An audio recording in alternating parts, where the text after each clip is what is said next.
wabarakatuh. Alhamdulillahirabbil alamin. Assalatu wassalamu ala asrafil anbiya'i wal mursalin wa ala alihi washabihi ajma'in. Amma ba'du.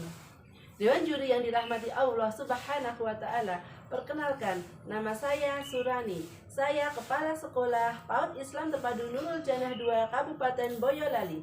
Saya mengikuti lomba kepala sekolah dalam merancang strategi pembinaan sumber daya manusia dalam rangka Muswil 5 Jawa Tengah. Dengan semangat kebangsaan, kita wujudkan pendidikan yang bermutu untuk Jawa Tengah yang maju. Pada kesempatan yang berbahagia ini, izinkan saya akan memaparkan sebuah strategi rancangan pembinaan sumber daya manusia yang saya laksanakan di PAUD Islam Terpadu Nurul Jannah 2 dengan tema Hijrah sebagai strategi pembinaan sumber daya manusia di PAUD Islam Terpadu Nurul Jannah 2. Profil lembaga.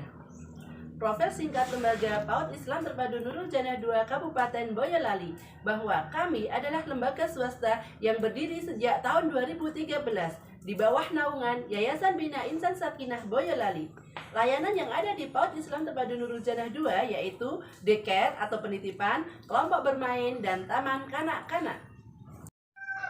Dasar penerapan strategi hijrah ini adalah 1.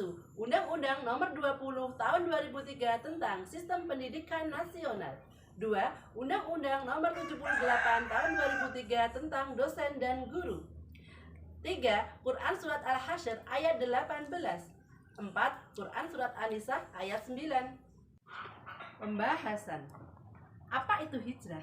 Hijrah secara kata berarti perpindahan atau perubahan. Perpindahan dari satu tempat ke tempat yang lain, perpindahan dari suatu kondisi ke kondisi yang lain. Tentunya perpindahan atau perubahan ini mengarah ke perubahan yang jauh lebih baik dari masa-masa sebelumnya.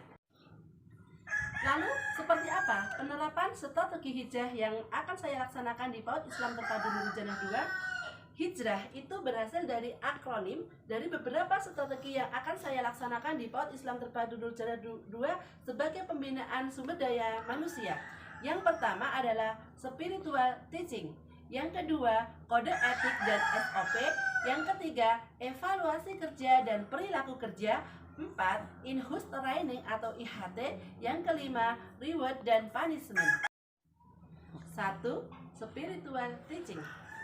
Spiritual teaching adalah bentuk pemahaman kepada semua sumber daya manusia atau pendidik terkait dengan pemahaman kita kepada Allah Subhanahu wa taala untuk semakin meningkatkan rasa iman dan rasa takwanya kepada Allah Subhanahu wa taala. Sebagai seorang pendidik harus paham bahwa setiap apa yang kita lakukan itu akan dicatat sebagai amal soleh dari Allah Subhanahu wa taala, dan setiap apa yang kita lakukan itu akan dimintai pertanggungjawaban dari Allah Subhanahu wa taala di hari yaumil akhir. Ketika seorang pendidik sudah memiliki pemahaman bahwa kita ada pengawasan Allah dan kita ada suatu pertanggungjawaban di hadapan Allah Subhanahu wa taala, maka seorang pendidik akan bisa melaksanakan tugasnya dengan lebih baik lagi dan lebih profesional lagi dengan penuh tanggung jawab. Bentuk kegiatan dari spiritual teaching ini adalah saya akan meningkatkan kualitas dari teman-teman pendidik itu untuk mengikuti liqo setiap 1 pekan sekali, terus meningkatkan tilawah setiap harinya minimal 1 hari 1 juz, terus meningkatkan hafalan surat-suratnya, meningkatkan amalan yauminya, serta untuk menambah kajian pagi setiap hari, yang mana kajian pagi itu kita laksanakan setiap hari sebelum kegiatan KBM dimulai sebagai pembuka hari ini, sehingga akan terbawa suasana yang positif gitu, karena memang dari pagi sudah kami kondisikan diberikan materi pagi secara bergilir oleh masing-masing pendidik seperti itu. Selain itu, saya akan menambahkan kegiatan kajian keluarga, yang mana kajian keluarga ini akan kami laksanakan setiap 1 bulan sekali secara anjang sana ke setiap rumah masing-masing pendidik. Tujuan dari kajian keluarga ini adalah untuk meningkatkan hubungan kekerabatan antara pihak sekolah dengan keluarga, yang mana ketika ada hubungan yang sudah harmonis antara pihak sekolah dengan keluarga, maka bagi para pendidik pun bekerja akan nyaman karena sudah mendapat izin dari suami, sudah mendapatkan izin dari anaknya gitu nggih. Sehingga nanti ketika bekerja di PAUD Islam Terpadu Nur Jana 2 akan nyaman dan akan merasa di situ itu menjadi keluarga sendiri gitu nggih. Jadi masing-masing keluarga atau masing-masing dari SDM itu diharapkan bisa memiliki rasa duweni gitu, rasa memiliki bahwa Nurul Jana ini milik kita sendiri, milik kita yang akan kita rawat bersama dan kita majukan bersama. 2. Kode etik dan SOP. Seorang pendidik harus memiliki kode etik yang melekat dalam hati, bahwa kita sebagai seorang pendidik itu tidak hanya sekedar ketika kita bersama anak-anak kita di sekolah, tapi selama 24 jam itu kita juga sebagai seorang pendidik, yang mana selama 24 jam itu kita harus bisa menjaga hati, menjaga diri, jangan sampai kita terbawa arus ketika kita tidak bersama dengan anak-anak kita.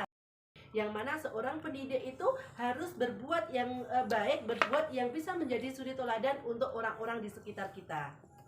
PAUD Islam Terpadu akan menerapkan sebuah kode etik atau SOP yang itu wajib dimiliki oleh seluruh pendidik yang ada di sini. Kode etik ini berkaitan dengan karakter yang harus dimiliki oleh seorang guru SIT seperti itu. Antara lain 1. Salimul Aqidah, 2. Sahihul Ibadah, 3. Matinul Khuluq, 4. Qawiyul Jism, 5. Musafakul Fikri, 6. Mujahidul Linafsihi, 7. Harisun ala waktihi, 8. Munadamun fi su'unihi, 9. Qadirun ala kasbi, 10. Nafi'un li khairihi. Ketika dari masing-masing pendidik itu sudah menguasai atau memiliki 10 karakter yang saya sebutkan di atas tadi, maka saya yakin bahwa mereka akan bisa bekerja dengan totalitas. Karena apa? Karena dalam diri mereka, dalam hati mereka sudah memiliki karakter yang baik. Maka ketika sudah memiliki karakter yang baik, pendidik itu akan bekerja dengan totalitas sebagai bentuk pertanggungjawaban atas amanah yang sudah diberikan Allah kepada kita. 3. Evaluasi kerja dan perilaku kerja.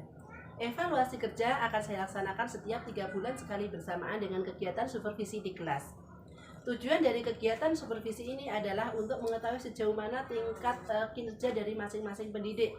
Ketika kita mendapati pendidik yang kinerjanya sesuai dengan harapan, sudah penuh dengan tanggung jawab, maka harus kita apresiasi dan kita motivasi untuk lebih baik lagi.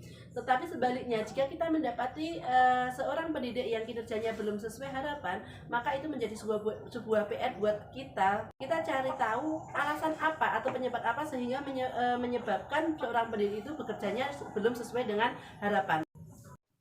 Selain evaluasi kinerja, saya juga akan mengevaluasi perilaku kerjanya. Bagaimana perilaku kerjanya selama di sekolahan gitu nggih. Apakah dari masing-masing pendidik itu mempunyai pemikiran sama gitu nggih. Tidak ada perasaan suudzon di belakangnya, tidak saling menghibah di belakangnya, sehingga akan tercipta suatu tim yang benar-benar itu tim yang harmonis, tidak ada perasaan ketika kita ada di belakang. Jadi semuanya kita baik di depan dan kita juga baik di belakang. 4. In-house training atau IHT. In-house training atau IHT ini adalah kebutuhan bagi setiap lembaga untuk meningkatkan kualitas dari masing-masing sumber daya manusia atau pendidik gitu nih. Di Nurul Jana 2 akan saya terapkan kegiatan IHT ini setiap 3 bulan sekali dengan menghadirkan narasumber-narasumber yang kita butuhkan gitu nih. Narasumber itu bisa berupa dari yayasan, bisa berupa dari dinas pendidikan, bisa berupa dari organisasi-organisasi seperti PKK, IGTKI atau Himpaudi, atau mungkin kita bisa menghadirkan narasumber dari pemerhati pendidikan gitu nih. Yang mana di sini akan meningkatkan kompetensi dari masing-masing pendidik, akan meningkatkan kreativitas dari pendidik dan akan meningkatkan manajemen pendidik tentang pengelolaan kelas. 5. Reward dan punishment. Reward dan punishment itu harus kita berikan secara seimbang gitu nggih. Ketika memang dari teman-teman pendidik itu sudah mempunyai loyalitas kerja yang tinggi, kinerja yang penuh tanggung jawab dan totalitas, maka kita harus memberikan reward sebagai bentuk apresiasi kepada mereka. Mungkin reward yang kita berikan itu bagi kita itu bukan hal yang sangat berharga gitu nggih. Tapi bagi seorang pendidik ketika kita memberikan reward dengan sekadarnya gitu nggih, itu suatu hal yang luar biasa. Karena apa? Karena dalam hati mereka merasa bahwa dirinya itu dihargai, sehingga mereka akan semakin meningkatkan kinerjanya dengan totalitas. Reward di sini bisa berupa materi, kadang uang gitu nggih, kadang juga barang sesuai dengan kebutuhan yang kadar nilainya itu tidak kita tentukan sesuai dengan budget yang ada pada saat itu gitu. Tapi yang jelas ribet ini harus kita anggarkan dari sekolah untuk mengapresiasi atau meningkatkan semangat kinerja dari masing-masing pendidik, walaupun mungkin ribetnya itu berbeda dari tahun ke tahun, berbeda dengan pendidik satu dengan yang pendidik lain sesuai dengan tingkat kinerja masing-masing. Yang selanjutnya adalah punishment. Punishment kita berikan atau kita jatuhkan kepada pendidik ketika memang pendidik itu sudah melakukan tindakan yang sudah melanggar dari norma-norma atau standar operasional yang ada di PAUD Islam Terpadu. Proses pemberian punishment itu tidak serta-merta ketika saat pendidik itu melakukan kesalahan. Mungkin kita sudah memberikan peringatan sekali, kita sudah memberikan peringatan 2 kali, kita sudah memberikan peringatan 3 kali, tapi dari pendidik yang bersangkutan kok masih mengulangi kegiatan-kegiatan yang salah itu gitu, atau yang tidak sesuai dengan SOP itu. Maka harus kita berikan punishment yang mendidik, atau punishment yang tidak membuat mereka jatuh, punishment yang membuat mereka malu atau lain sebagainya. Harapan dan hasil. Ketika strategi hijrah ini dilaksanakan dengan maksimal, saya yakin bahwa akan membawa hasil yang signifikan di PAUD Islam Terpadu Nurul Jannah 2 terkait dengan kualitas sumber daya manusia atau kualitas pendidik dan kualitas lembaga itu sendiri. Salah satunya adalah akan meningkatnya kedisiplinan sumber daya manusia itu semakin meningkat, terus kinerja pendidik juga akan lebih profesional, kepercayaan masyarakat itu juga akan lebih meningkat, sehingga murid pun juga akan lebih banyak, outputnya juga akan lebih baik lagi. Ketika sudah terwujud suatu hasil itu, maka saya yakin akan terwujudlah sebuah pendidikan bermutu yang ada di PAUD Islam Terpadu Nurul Jannah 2, seperti tema Munas pada saat ini, yaitu terwujudnya pendidikan yang bermutu untuk Jawa Tengah maju.